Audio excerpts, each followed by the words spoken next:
Hi guys, this is Pankaj again. और काफ़ी दिनों बाद मैं वीडियो लेके आया हूँ बिकॉज़ मेरा नेट का एग्ज़ाम था। सो अब टाइम वेस्ट नहीं करते हैं और जल्दी से स्टार्ट करते हैं नई स्टोरी का नाम। नई स्टोरी है a lion in love. Lion मतलब होता है शेर, सिंह, इन मतलब में, और लव मतलब होता है प्यार। तो एक शेर प्यार में, ठीक है। A lion once wandered out of the forest. Once मतलब एक बार, wandered आउट मतलब भटक जाना, फॉरेस्ट मतलब होता है जंगल। तो एक शेर एक बार भटक जाता है जंगल के बाहर, या जंगल से चला जाता है, जंगल के बाहर भटक जाता है, जंगल से बाहर निकल जाता है। And saw the beautiful daughter of a farmer working in her field। सा मतलब देखना, ब्यूटीफुल मतलब सुंदर, डॉटर मतलब पुत्री या बेटी, फार्मर मतलब किसान, वर्किंग मतलब काम करना, फील्ड मतलब खेत में।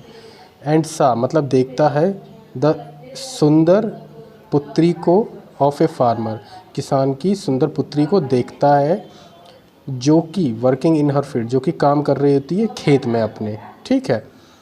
ही fell in love with her at the very first sight. Fell in मतलब गिर जाना या पड़ जाना, ठीक है। फेल इन लव मतलब होता है प्यार में पड़ जाना, विद हर मतलब उसके साथ, वेरी फर्स्ट साइट मतलब एक नज़र में या पहली बार में ही, ठीक है। सो ही फेल इन, कौन, शेर, ही फेल इन लव तो उसके प्यार में पड़ गया पहली ही नज़र में। वन डे, ठीक है। One day the lion approached the girl's father. Approached मतलब होता है पूछना, ठीक है। किसी चीज़ के लिए प्रस्ताव रखना, प्रस्ताव पेश करने को कहते हैं अप्रोच। गर्ल्स फादर मतलब लड़की के पिता, अपॉस्ट्रोफी एस लगा है तो गर्ल्स फादर मतलब लड़की के पिता, ठीक है। वन डे मतलब एक दिन। तो एक दिन जो शेर है प्रस्ताव रखता है गर्ल्स के पिता के सामने, ठीक है। क्या प्रस्ताव है? And asked for her hand in marriage, और उसका हाथ मांगता है शादी के लिए। मैरिज मतलब शादी, आस्क हर हैंड मतलब हाथ मांगना शादी के लिए, उसका हाथ मांगना किसका? किसान की पुत्री का। शेर के ये हाल है। The farmer was surprise to see a lion approaching him with a proposal for his daughter's hand in marriage. Farmer मैं बता चुका हूँ, किसान। सरप्राइज मतलब आश्चर्यचकित होना, सी मतलब देखना, अप्रोचिंग मतलब प्रस्ताव रखना, बता दिया है। प्रपोजल मतलब होता है कोई किसी चीज़ का आपको प्रपोज़ल देना, मतलब किसी चीज़ का न्योता देना, ठीक है। प्रपोज़ल अवसर देना, न्योता देना, किसी चीज़ के लिए आपको पूछना। डॉटर्स हैंड मतलब लड़की का हाथ, जो कि शादी के लिए।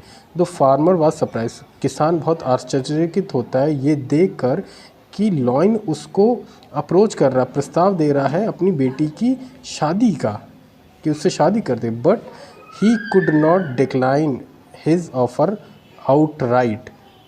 बट मतलब लेकिन, कुड नॉट मतलब नहीं कर सकता, डिक्लाइन मतलब मना करना, ऑफ़र आउटराइट मतलब तुरंत। तो जो किसान होता है, बट लेकिन, ही कुड नॉट डिक्लाइन, वो बट तुरंत मना नहीं कर सका, उस ऑफ़र को तुरंत मना नहीं कर सका। क्यों नहीं कर सका? क्योंकि तुरंत मना कर देता तो वो शेर उसको मार देता वहीं पे। इसलिए किसान ने सोचा कि अभी मना करना ठीक नहीं है, ठीक है। He said to the lion, my daughter does not like your claws and teeth. He said मतलब कहना, डॉटर मतलब पुत्री, क्लॉज और टीथ मतलब होता है नाखून, और जो क्लॉज, टीथ मतलब दांत, क्लॉज मतलब जो नाखून, नाखून जो होते हैं शेर के, उसके लिए यूज़ किया गया है। तो ही सेड किसने कहा? किसान ने कहा। टू द लॉइन मतलब लॉइन से कहा, माई डॉटर मेरी पुत्री, डज नॉट प्रेजेंट इंडेफिनेट है नहीं पसंद करती है, योर तुम्हारे दांतों को और खुर को, ये जो तुम्हारे नख हैं, नाखून, उनको। ठीक है, तो ये बात हुई यहाँ पे। First go and have them removed, then only then she will marry you. First मतलब पहले, गो मतलब जाना, एंड हैव देम रिमूव्ड मतलब उनको हटा देना, रिमूव मतलब हटा देना, देन एंड ओनली देन और तब शी विल मैरी यू। तो फर्स्ट पहले जाओ और उनको हटा दो, हैव देम रिमूव, तब वो तुमसे शादी करेगी, ये किसान ने कह दिया। ओके, शेर से। अब इसके बाद क्या होता है देखते हैं, थोड़ी सी स्टोरी बाकी है। द लव लॉर्न लॉइन, ठीक है, तो जो प्रेम पड़ा हुआ शेर था, ठीक है, उसके लिए यूज़ किया। The lovelorn lion immediately had his teeth and claws removed, remove मतलब हटा देना, यह भी बता दिए हैं मैंने आपको। इमीडिएटली मतलब तुरंत। तो प्रेम में पड़ा हुआ शेर तुरंत अपने दांत और नाखून हटा देता है। But when the toothless and clawless lion came back to marry his sweetheart, but मतलब लेकिन, when मतलब जब, टूथलेस मतलब दांत रहित, बिना दांत का, और क्लॉलेस मतलब बिना नाखूनों का, लॉइन कम बैक मतलब वापस आता है शादी करने के लिए अपनी स्वीटहार्ट से, जिसे वो बहुत पसंद करता है। He was badly beaten by girls family member, badly मतलब बुरी तरीके से, बीटन मतलब मारना, गर्ल्स फैमिली मेम्बर्स मतलब लड़की के परिवार वाले, गर्ल्स अपॉस्ट्रोफी एस लगा है, ठीक है। तो सॉरी तो जब वो वापस आता है तो ही वॉज बैडली मतलब बुरी तरह से मारा जाता है लड़की के परिवार वालों द्वारा, एंड ड्रिवन अवे मतलब होता है किसी दिशा में हाँक देना, तो उसको मार पीट के एक दिशा में हाँक देते हैं उसके लड़की के परिवार वाले।